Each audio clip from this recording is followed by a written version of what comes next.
آپ کے ساتھ کریں گے انشاءاللہ اور عزیز خوبصورت گفتگو بھی اور لائے عمل بھی بیان فرمائیں گے۔ میں یوم آزادی کے اس موقع کے اوپر خیبر سے لے کے کراچی تک تمام مسلمانوں کو ایک پیغام ضرور دینا چاہتا ہوں کہ آج وقت آ گیا ہے کہ مسلمان آنکھیں کھولیں اور ان تمام لوگوں کو بھی پہنچائیں اور ان لوگوں کو پہچانیں کہ جن کے ہاتھوں میں ہم نے ہاتھ دیے یا جن کے ہاتھوں پہ ہم نے بوسے دیے، جن کے سروں کی ہم نے دستاریں دیکھ کے جن کا حیا کیا، جن کے جبے کی طوالت دیکھ کے ہم نے ان کا لحاظ کیا، جب وہ جا کے ظالم و جابر اور ہر ظالم و جابر حکمران کے دروازے پہ کورش بجا لانے کے لیے جائیں گے تو یاد رکھیے عزت کا معیار ہمیں بتا گئے ہیں بابا جی کہ عزت اسی کی ہوگی جو رسول اللہ کی عزت کرے گا۔ اور آج سوشل میڈیا کے اس دور میں یقینی طور پہ ایک میں ہی نہیں، ہر اسلام سے محبت کرنے والا یہ گزشتہ دنوں جس وقت حکام کی دعوت پہ یہ حاضر خدمت ہوئے وہ تمام صاحبان جبہ و دستار، تو مسلمانوں کی آنکھیں کیا دل بھی روئے کہ یار ایک بھی کوئی بندہ نہیں تھا جو وہاں پہ کھڑا ہو کے کہتا کہ صاحب جی آپ کہہ رہے ہیں کہ اسلام اور شریعت کو قانون کو ماننے والا پاکستانی نہیں، تو پھر چیف جسٹس کیسے ہے، پھر قادیانی پاکستان کا اثاثہ کیسے ہے، پھر یہاں پہ جناب اعلیٰ اتنے بڑے عہدوں پہ بیٹھنے والے قادیانیت نوازی کے فیصلے کیوں کر رہے ہیں؟ ان کے دفاع میں ایک دن کے اندر چار پریس کانفرنسیں کیوں ہو رہی ہیں؟ کوئی ایک بھی زبان کھلتی نظر آئی؟ کوئی ایک زبان جس نے وہاں پہ کھڑے ہو کے آواز بلند کی ہو؟ ہاں شام ہوئی،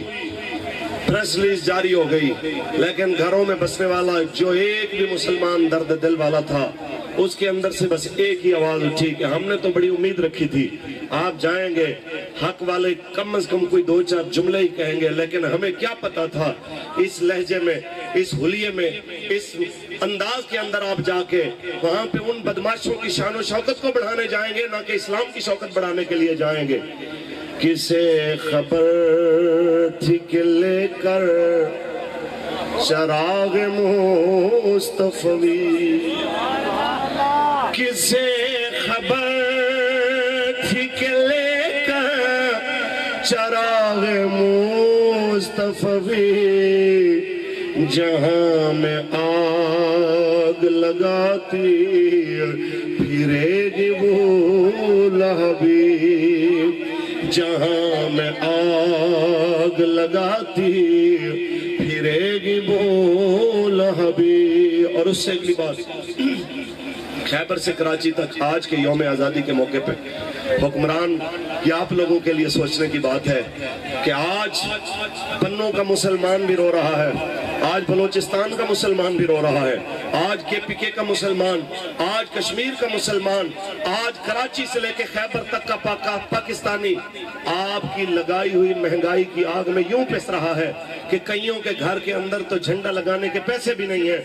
آپ آج جس منہ سے آ کے میڈیا کی زینت بنے ہیں، کاش آئینے کے سامنے کھڑے ہو کے ایک بار پوچھ لیا ہوتا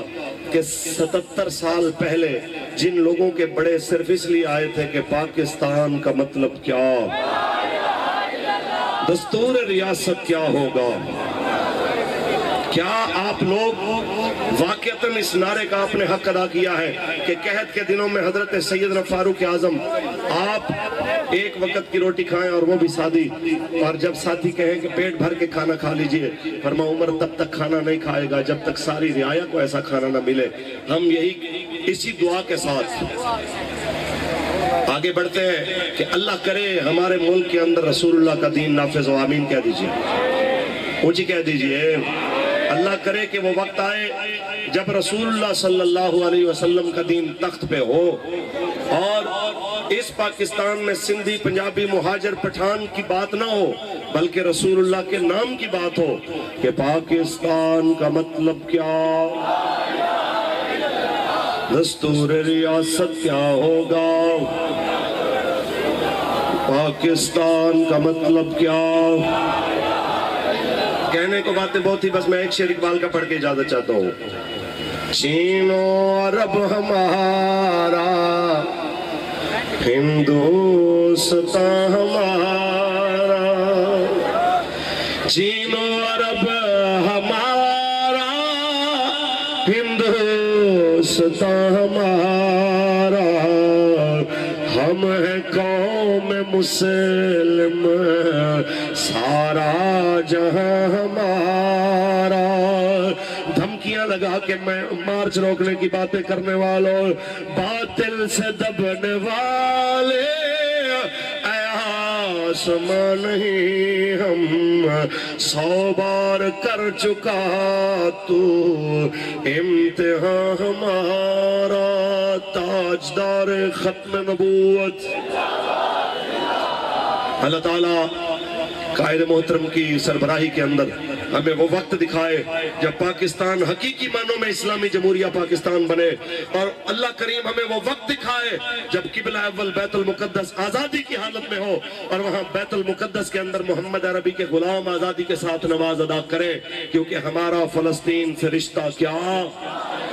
اور پاکستان کا مطلب کیا، دستور ریاست کیا ہوگا.